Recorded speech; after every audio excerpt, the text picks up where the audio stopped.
Are you tired of the win-lose mentality in negotiations? Introducing the Smart Employee channel. In our latest video, we review the book Getting to Yes by Roger Fisher. Learn the effective negotiation technique called principled negotiation. Resolve conflicts and find mutually beneficial solutions. Let's dive into the 8 important points from the book. Chapter 1. Avoid conflict. Avoid conflicts that drag on, as they will only waste time and energy. Conflicts often turn into battles where both sides only make concessions if they are forced to do so. It is difficult to find mutually beneficial solutions because both sides are trapped in their positions and are more focused on winning rather than finding mutually beneficial solutions. This can damage the relationship between both parties. In negotiations, there are 2 subjective interpretations of reality that must be considered. The combination of different perceptions and strong emotions can be a barrier to achieving satisfactory results for both parties. Therefore, we must consider other people's perspectives and seek solutions that respect all parties involved in the negotiation. There are 4 more effective and optimal ways to negotiate called principled negotiation. Chapter 2. Separate people from problems. To become a skilled negotiator, it is crucial to focus on the issues being discussed and avoid personal attacks on the other party. When negotiating with a supplier about a contract, it is important to refrain from making personal attacks. Instead of saying, "Your price is too high," "I think you're taking advantage of us," focus on the issue at hand. Ask the supplier, "Can you give us a better price?" This approach is more effective as it centers the discussion on the specific issue. In negotiations, it is essential to separate the person from the problem and address differences in perspective, emotions, and communication. Acknowledge and address emotions to create a conducive environment for effective communication. Actively listen to the other party's perspective to foster mutual understanding and find common ground. Effective negotiation requires a proactive approach. Remember, it's better to prevent problems than to deal with them after they arise. Chapter 3. Focus on interests, not positions. In negotiations, focusing on what both parties want rather than their positions is key to reaching a good agreement. Positions are what you want, while interests are why you want it. By focusing on interests, negotiators can find solutions that meet both parties' needs. In negotiations, you should focus on interests, not positions, and avoid personal arguments. Both parties should see each other as partners seeking mutually beneficial solutions, not as enemies fighting to win. Discussions should reflect the desired solutions, and parties should remain open to different proposals and positions. For example, when buying a car, you want a reliable and fuel-efficient car. However, the seller wants to sell a car in good condition and at a higher price. Focusing on each other's positions can trap us in a deadlock.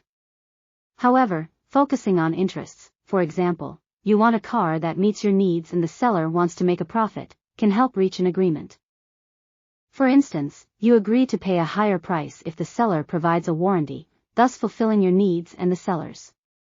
By focusing on interests, not positions, negotiators can find solutions that meet both parties' needs. Chapter 4. Generate options for mutual benefit. In negotiations, understanding each party's interests is crucial. Seek options that benefit both sides. Look for differences and similarities between your position and your counterparts. Understanding both parties' interests is essential for finding satisfying options. Both parties should explore various options. Discuss the various options and aim for acceptance from both parties. Think creatively to find solutions that benefit both parties. Example, negotiating a contract with a supplier for a cheaper price. Instead of focusing solely on price, consider alternative solutions. Agree to a longer contract in exchange for a cheaper price. Benefits: supplier gets a guaranteed income stream, and you get a cheaper price. Create options for mutual benefit by thinking creatively. Chapter 5. Objective criteria. In any negotiation, involving your conversation partner in decision-making is crucial. Use clear and objective criteria as the basis for decision-making. When negotiating house prices, consider factors like average price per square meter, building condition, and prices of similar houses in the area.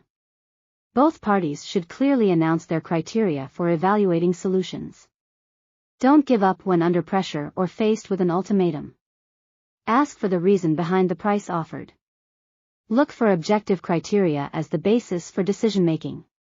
If objective criteria are not available, ensure a fair decision-making process. Even in kindergarten, negotiation concepts are taught using the I cut, you choose method. Learn from the I cut, you choose method where one child cuts the cake evenly, and the other chooses their slice first. Master the art of objective decision-making in negotiations and achieve mutually beneficial outcomes. Chapter 6. Preparation before negotiation. Before attending a negotiation, make sure to prepare yourself first. Gather all the information you can get and carefully examine the data. Learn about your counterpart and the specific context of the negotiation. The more information you have, the easier it is to understand others and find constructive solutions. Conversely, the less information you have, the more you argue about issues that are not based on facts, but on prejudices, speculations, and emotions. By studying the details and preparing well, you will create a positive atmosphere and help both parties feel comfortable. This will increase your chances of having a constructive discussion. Prepare yourself, gather information, understand your counterpart, and create a positive atmosphere. Thorough preparation is the key to successful negotiations. Chapter 7. Negotiation is communication. When communication is better, conflicts and problems can be avoided. Misunderstanding and lack of knowledge often become the causes of quarrels. If a conflict arises, positive and solution-oriented communication can help resolve it. To achieve this, listen carefully. Don't just hear what you want to hear, but listen to what is actually being said by others. After understanding the other person's position, convey your own interests without blaming or condemning the other party. Don't respond emotionally when emotions arise, but give space for others to vent their anger or other emotions.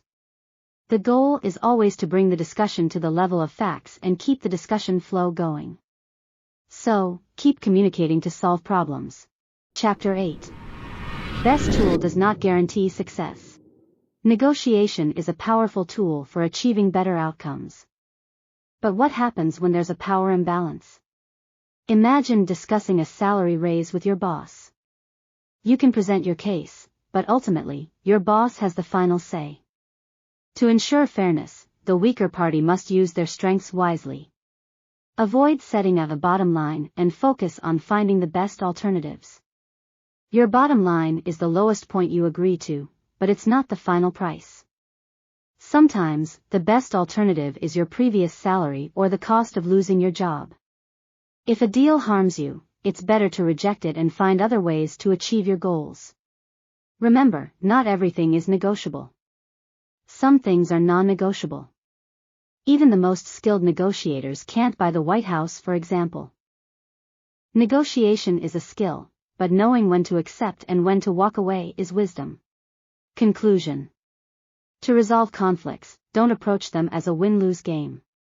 Instead, consider the interests of all parties, stick to the facts, remember that you are dealing with humans, and think openly to find the best solution. Please comment in the comment column what lesson you have learned from this video. Additionally, comment on what other issues you would like to discuss on this channel. If you find this video helpful, don't forget to like and subscribe to the Smart Employee channel. Bye-bye.